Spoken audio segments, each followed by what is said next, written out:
Hi everyone, this your girl Cece, and come check out the Chris Gunther show. You will not be disappointed. Check him out now.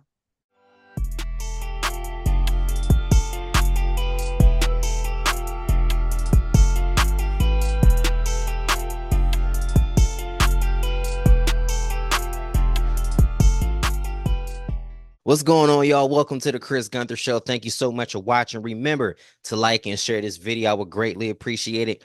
On today, we are so honored to have the business bestie, who is also the founder of the Black Male X Conference. Without any further ado, the Chris Gunther Show welcomes Miss Cierra Sims. What's going on with you? Hey, how are you doing? Good to see you.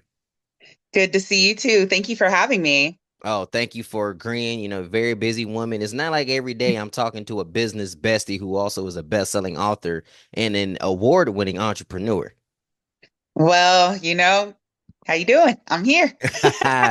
Appreciate you. So I'm loving that shirt about the Black Male X Conference. Can you go ahead and open up about that a little bit? Absolutely. Well, first and foremost, thank you for the compliment on the shirt. It was sponsored by Prime Designs, who was our t-shirt sponsor for the Black Male X conference this past year. So the Black Male X is a conference that was created here in Phoenix, Arizona, and it is a space that we created in order to allow for Black men to come together, share, and grow and evolve in a space with like-minded individuals. What was it about you that wanted to put this conference on? Because we see a lot of times there are a lot of things for women, but there aren't really a lot of things for men. So what made you decide to put this conference on? Chris, you hit it right on the head.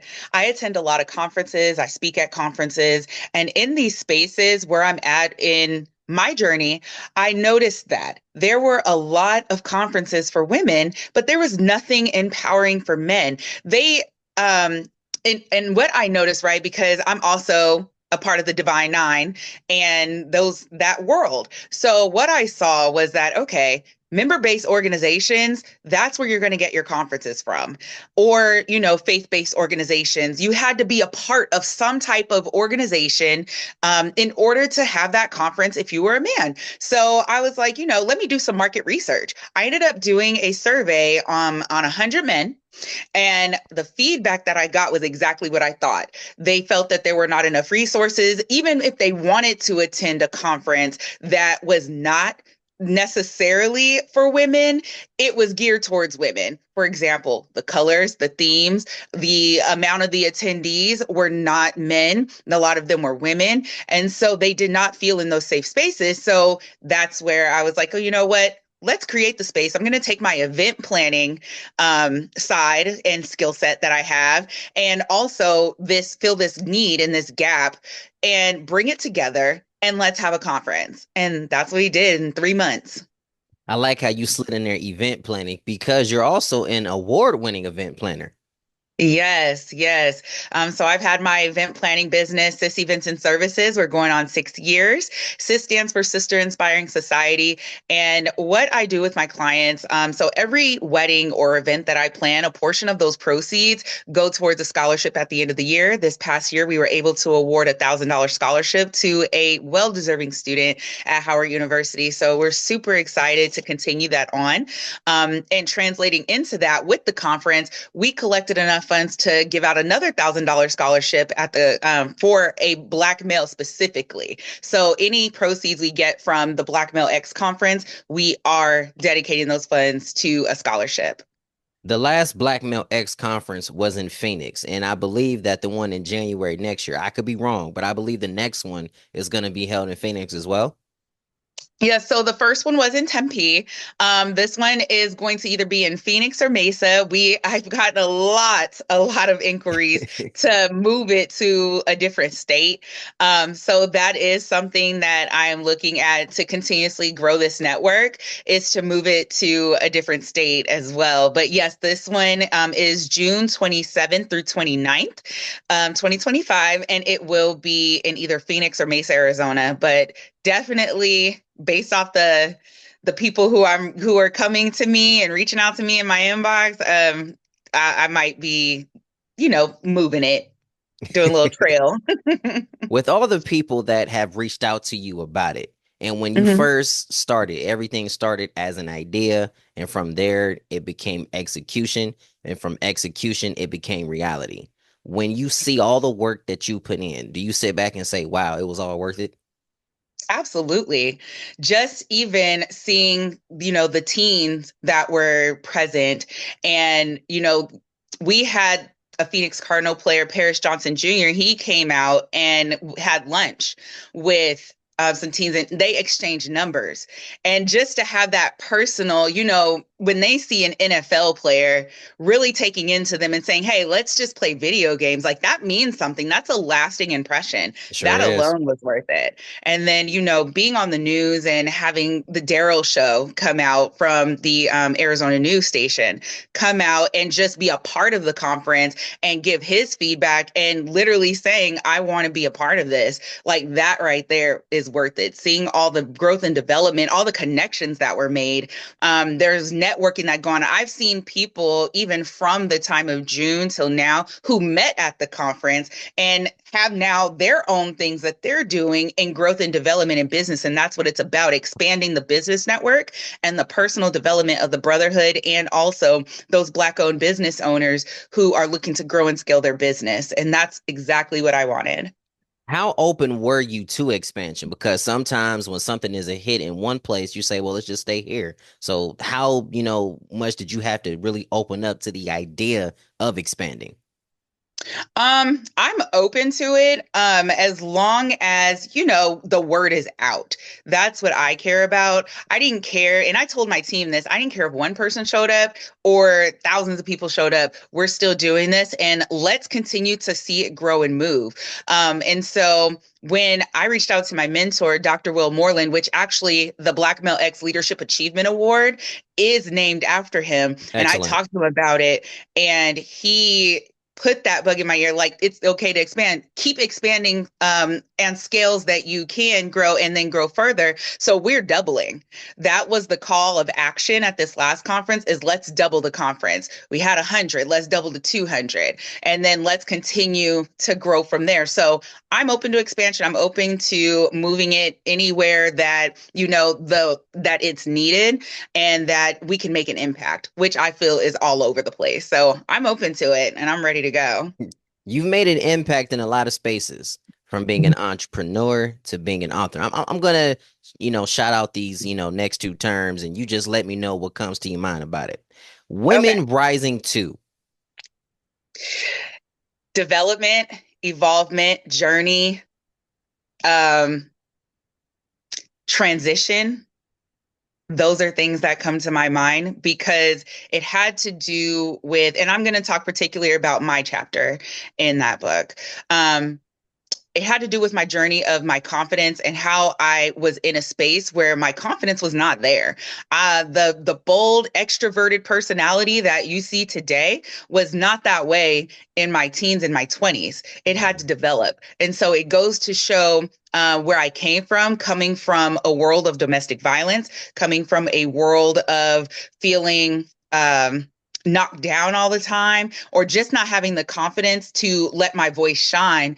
That's where that journey came from Women Rising too. So I say involvement, or excuse me, evolvement and continuously growth. That's what I think comes to mind. What was so, because mind you, I have never wrote a book before, so I don't know much. I mean, of course, I've heard people who have done it, and a lot of them say it's therapeutic, but some of them at times when they have to go back and look at a chapter that they have to relive, sometimes it can be very traumatizing. For you going through this process, was it traumatizing or was it therapeutic or a combination of both? This particular writing was more therapeutic because the traumatizing part of going through it, I did that in my personal journal before I even started this project. I also am a speaker. And so I've had to relive these instances growing, doing my keynotes and developing my strategies and keynotes and things I wanted to talk about. I did that journey of talking to little Cece and going back through all of these experiences that I thought I forgot about and having to relive those processes over and over again, crying in my journal, praying, those types of things. I did that on a personal level. So when it came time to writing this chapter, it was more of therapeutic and how I can empower someone else. And that was where that space came from when it comes to writing. From there, you will go on to write a lesson learned. What was more powerful for you? Like, I'm not gonna tell you which, no, I'm not gonna ask you rather which one is your favorite, but what was it that kind of clicked that made you say, okay, now I can write a lesson learned? Because I realized that I had experiences that were relived from other people. I wasn't the only one. And I wanted to write about my lessons learned in my 36 chapters. So when you go read lessons learned, I call it chapters, my chapters of my life. I have 36 of those, and in March I'll have 37. I did Hey, turn up. not I'm want. in March too. Hey, what day? What day? March 21st. That's Hey, Really? my birthday is March What 21st. up, twin? There you go. You got yourself a twin now. Go ahead. Right. I love it. But like, man, like I just had to throw that in there. March babies, we really are special. I just want to put that out there. We are totally lit. Like, I definitely, oh my God. Twin flame, Aries flame, we're there. I love it. But the whole purpose was so that way my story could be shared with someone else and it not take 36 chapters in their life to figure out a different path. And so that was really important for me. We are all here to be a help to somebody, Yeah. whether it's from something good or something bad. We all can help the next person. Who were some of the people that helped you really heal during this process? Um, First, my God, absolutely God, my relationship building with God, my Absolutely. pastor and my first lady. Shout out to Pastor Larry Gooden and Shamika Gooden. They have completely changed my perspective on a lot of things. Um, my mom is like her and I have this really great relationship where I feel like I can just tell her everything and her give me the best wisdom possible based off of her life experiences while understanding that I have my own experiences. Dr. Will Moreland, he's been my mentor for years. And so when I attended Give Me the Mic, my speaker development training, Hmm. that helped me find a huge part of my voice. And I have several mentors who've helped me all throughout my 20s. Henri Dawes, she really helped me develop professionally. And then also Diva Mumphrey helped me develop in understanding domestic violence survivors and how I need to tailor that conversation to them when I'm speaking to them. And so, like, there's been so many monumentous people, but those are just to name a few who have really impacted this part of my journey. What is it about your life now that you hope can impact the next generation? The fact that I am able to have my voice and live authentically without reservation, that is something that I have now that I didn't have before.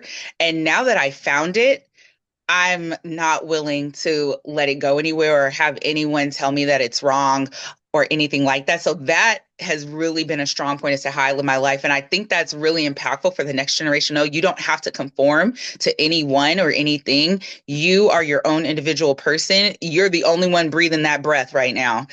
That in and out feeling, that's just you. And so being able to live authentically you is something that is truly a value.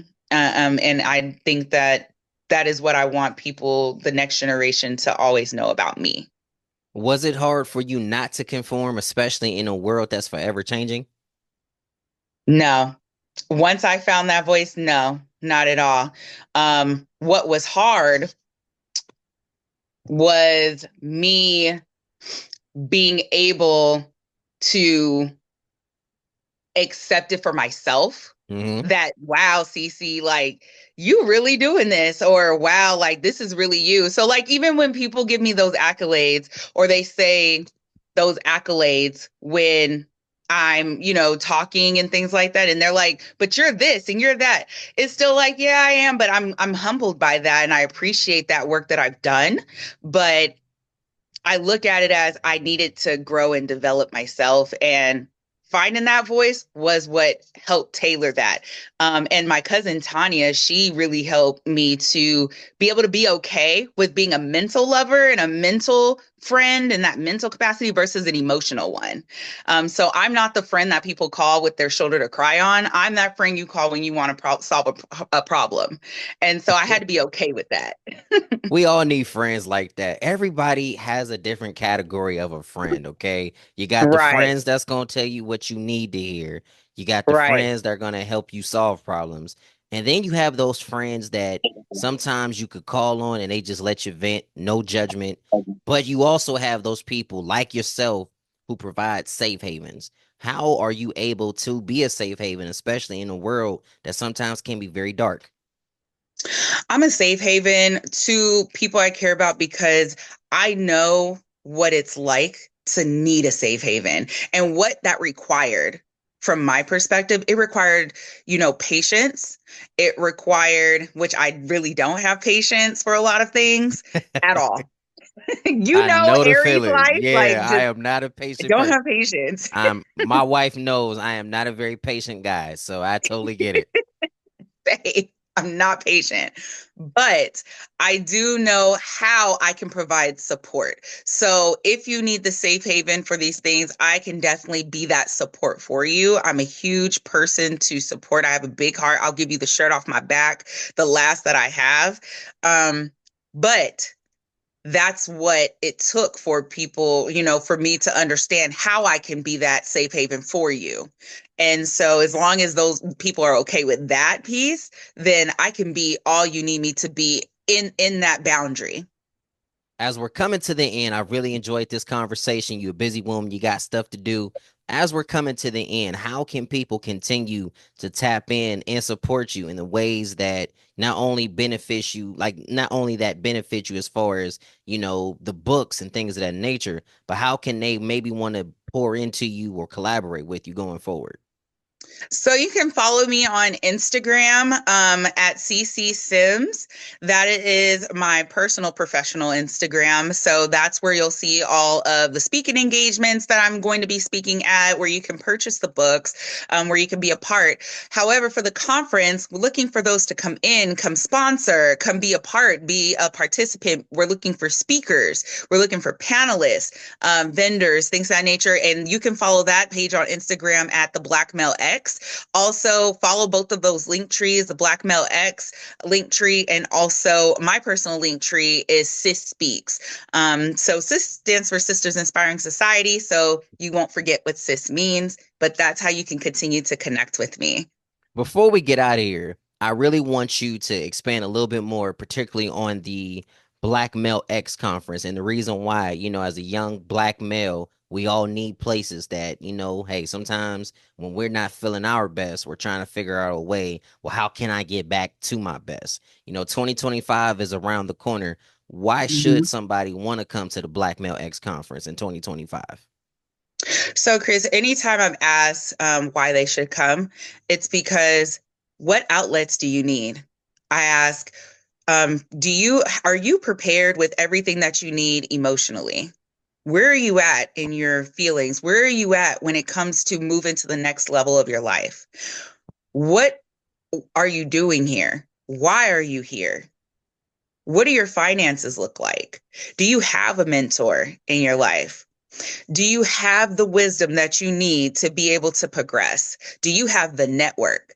If any of those questions are no, then I encourage you to come out to this conference and find that brotherhood that you're looking for. Find those resources that you're looking for. I guarantee you, you will not leave that conference the same person that you came in as. You're going to leave with connections. You're going to leave with a different mindset. You're going to leave with the resources that you need to grow and develop either your business, your financial portfolio, yourself, your health, all of those things. So, those are the things that I provide for this conference. And that is open and available to you. Be there. and watch it change your life. Well, we appreciate you so much. Can you give us your social media handles again before we check out of here? Yes, come find me on Instagram, CC Sims, and also the Blackmail X. And on those two, you'll be able to connect with me with all of my slew of other pages that I have as well. Also, Linktree, Sis Speaks, and the Blackmail X. Well, nothing else needs to be asked, ladies and gentlemen. CC Sims on the Chris Gunther Show. I appreciate everybody. Be sure that you like and share this video. Check her out on all the social medias, and be sure to check out the Black Male X Conference of 2025. It's the Chris Gunther Show signing out. I'll see y'all next time.